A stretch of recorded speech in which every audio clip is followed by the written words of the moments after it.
Bueno, esta ponencia, nuestro primer aporte al grupo de formación de Pasa la Calle y Pasaremos, tiene como punto de partida una pregunta con miras hacia el objetivo generacional del que cada uno hace parte. Sin embargo, es imposible no hacer un recorrido individual y de introspección para responderla. La duda planteada, cuándo triunfan y cuándo fracasan los movimientos ciudadanos, fue reformada para poder atender a las que... fue reformada para poder atender a la que había sido nuestra duda inicial. ¿Cuáles han sido las victorias y fracasos que hemos vivido en el ámbito político siendo jóvenes de menos de 20 años? Nuestro primer acercamiento fue admitir que no podemos tomar una voz que corresponda al sentir político de toda nuestra generación, pues, abro comillas, la guerra es la continuación de la política por otros medios, cierro comillas. Y es claro que la guerra se ha vivido de forma característica en cada región del país y asimismo en cada colombiano. Además de esto, la percepción que cada uno tiene acerca de la política y la guerra, habiéndolas vivido desde la ciudad, corresponde a los medios de información con los que crecimos y a la digestión de ellos hecha por nuestros padres e instituciones educativas según sus opiniones e intereses. En realidad, los sucesos que ocurrieron en Colombia desde que llegamos al mundo no fueron siempre fracasos y victorias personales. Primero, porque, como dijimos anteriormente, estaban mediadas por la opinión de terceros, y segundo, porque solamente hacían parte de nuestro proceso de formar un criterio y una identidad. Para dar un esbozo sobre esto, trataremos de recordar cómo vivimos algunos de los eventos históricos importantes que ocurrieron en nuestro país y ciudad durante nuestra infancia y adolescencia. A decir verdad, la desmovilización de los paramilitares durante el gobierno de Uribe, que se llevó a cabo entre el 2002 y el 2008, fue un suceso invisible para todos nosotros. No tenemos ningún recuerdo de este e incluso muchos no sabíamos que las AUC se habían desmovilizado en algún momento hasta hace poco. Por otro lado, durante nuestra infancia, cuando todavía no teníamos la capacidad de formar un criterio, nuestras opiniones eran vagas repeticiones de lo que escuchábamos en nuestras casas y de vez en cuando en los medios. El conflicto armado en Colombia era algo abstracto que sentíamos muy lejano, casi ficticio, algo que no podíamos llegar a dimensionar y una realidad ajena a nuestro cotidiano. Para algunos de nosotros, que vivimos parte de nuestra niñez en el extranjero, era difícil explicar que nuestro país estaba en guerra. Era de alguna forma angustiante no saber quiénes eran los buenos, ya que evidentemente no estábamos en capacidad de entender los grises y la inmensa complejidad del conflicto.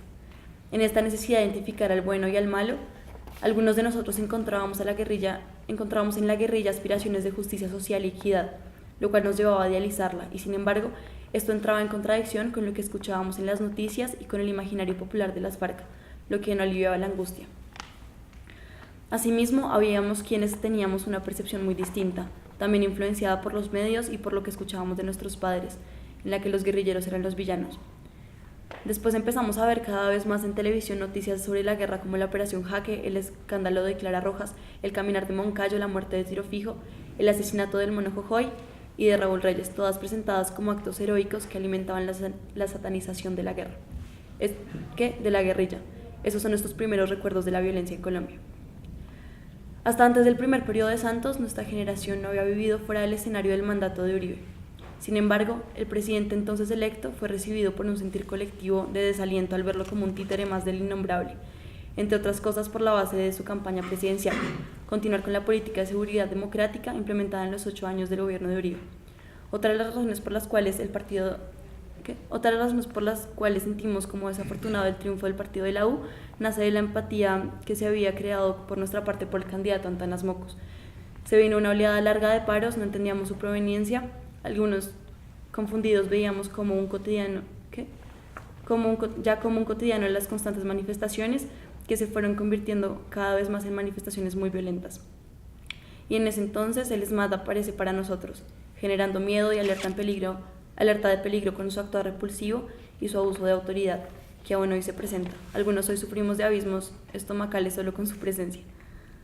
En este contexto, mientras estábamos al tanto de la situación del campo, el presidente electo se pronuncia: el paro agrario no existe. Imponentes ante lo sucedido, solo podíamos llegar a comentarlo en los recreos, ya a modo de chiste de lo absurdo que era. En cuanto a la ola de alcaldes de izquierda en la ciudad de Bogotá, tenemos recuerdos agridulces. En la alcaldía de Samuel Moreno, nuestros recuerdos solo abarcan los escándalos de los que hizo parte, como el famoso carrusel de la contratación. Esto hizo que se dividieran y rechazaran aún más los movimientos de izquierda. Para el siguiente periodo, por primera vez tuvimos un verdadero acercamiento a la política y a sus dinámicas en el ámbito urbano, sobre todo en el momento en que el ex procurador Ordóñez se dio la tarea de revocar a Petro del mandato 2012-2015. Recordamos sus proyectos y procesos previos, entre esos el trabajo que hizo con las basuras y las zorras, como también se promovió la cultura y el arte en la ciudad. Además hubo un fuerte apoyo al Ministerio de la Mujer. En este último periodo fue cuando empezamos varios de nosotros a asistir a varias movilizaciones.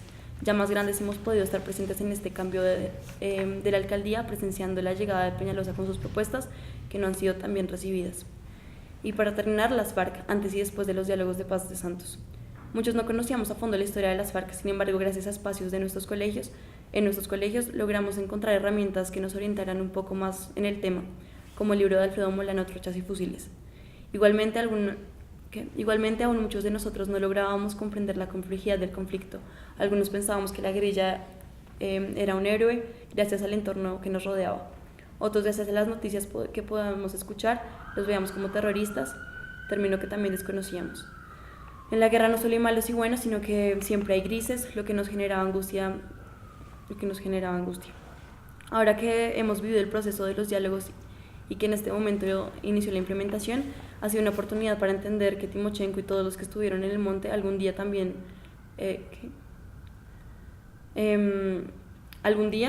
son seres humanos como nosotros y deben ser parte de la sociedad civil como cualquier otro ciudadano. Además nos abrió puertas a espacios y nos despertó un interés por leer, discutir, aprender y formar criterios en cuanto a la verdadera historia del país. Todos estos hechos fueron claves en la formación política que tenemos ahora y con la que nos vamos a enfrentar a las negociaciones con el ELN y a las elecciones presidenciales del 2018. Sin embargo, ninguno de ellos tuvo el alcance que logró el plebiscito del año pasado, pues este evento sí lo podemos clasificar dentro de los fracasos que hemos vivido como individuos y como generación. El texto a continuación, escrito por un integrante de menos 18, lo resume todo. Abro comillas. Por primera vez me veo enfrentado ante una situación política de estas dimensiones. En mis 16 años de vida han pasado tan solo 3 personas por la presidencia de la nación. Del mandato de Pastrana recuerdo que di mis primeros pasos y tal vez balbuceé mis primeras frases. Me crié con Uribe a la espalda y con los putazos y maderazos de todos los amigos de mis padres hacia él. Aprendí a odiarlo sin siquiera entender lo que era un conflicto armado, así que en las primeras elecciones que recuerdo simplemente me sentía feliz de que Uribe ya no estuviera en el poder. Ni idea tenía de quién era Santos y no logró recordar quiénes eran los otros candidatos. Eran las 8 de la noche, había terminado el conteo y yo estaba cenando con mi abuelo materno y su familia. De ahí todos mis años de formación política han sido en este gobierno, primero odiando ciegamente a Santos por cosas que no entendía, y luego con amor ciego a este mismo por el acuerdo, el cual tampoco comprendía. El año pasado empecé a acercarme por fin a la historia de Colombia, claro con el sesgo comunista liberal bajo el que he sido criado, pero al menos podía medio esbozar el país. Yo no vi el asesinato de Garzón. Por primera vez investigué y me mantuve informado de lo que pasaba en el país, porque me pareció importante y no por ir recogiendo retazos de información por ahí sin querer. Dejé que la esperanza creciera en mí, me llamé parte de la generación Paz y soñé con el largo camino del posconflicto. Yo no vi el asesinato de Pizarro. Por primera vez sentí que entendía lo suficiente algo que estaba pasando en el país como para formar una opinión sobre esta, y por primera vez creí que había una opción correcta, que podía respaldar sin pena. Yo no vi el asesinato de Galán. Por primera vez no argumenté para demostrar cualquier clase de pretensiones o alimentar algún ego, sino porque creía en algo. Yo no vi el asesinato de Gaitán. Por primera vez le di una oportunidad al futuro. Ahora veo la decepción, tristeza y rabia que sintió alguna vez Colombia al ver a sus íconos caídos. Es la primera vez que tengo miedo. Andrés Cermeño, 2 de octubre de 2016. La publicación de Andrés nos llegó a las 120 personas que lo leímos y que compartíamos el sentir. Pues más que ver desvanecer una ilusión, fue la primera vez que peleamos y creímos en algo por nuestra propia cuenta. Definitivamente ver la respuesta de la sociedad ante la posibilidad de parar la guerra fue la gota que rebosó la copa. Lloramos, callamos, insultamos e incluso alguno que otro por ahí llegó a vomitar ese día. Al fin y al cabo, nuestra herramienta siempre fue la inocencia y la ingenuidad, pues la historia de Colombia nos anunciaba la victoria del no. No obstante, el trabajo que hicimos al interior de nuestras casas y colegios era el que no nos dejaba prever el resultado. Es verdad que lo que conservamos de aquellos momentos no son sino retazos, un tanto inconexos, un tanto confusos para los ojos que veían la política en lo lejano y lo borroso, para quienes sentíamos, en una extraña mezcla de angustias y símbolos, que la misma guerra que parecía estar al otro lado de un país inmenso podía llegar al siguiente día a tocar la puerta de nuestra casa. Era sin duda un terror de niño, a un monstruo de formas extrañas que no terminábamos de entender, que no estábamos seguros de si existía o no. Con el tiempo, el monstruo se hizo más visible e igualmente más fácil de reconocer en zonas del país muy lejanas a nuestra burbuja capital. Ahora, esos mismos retazos confusos son los que conforman a las personas que hacemos parte de este proyecto, más ya no solo con el sentir y la influencia de nuestros mayores, sino con la posición crítica y la conciencia de que la guerra estaba más cerca de lo que creíamos y que nos toca a todos. Y dentro de la historia de cada uno, este es el primer momento histórico del que somos plenamente conscientes y ciertamente nuestra primera victoria. Qué maravilla, propongo un aplauso.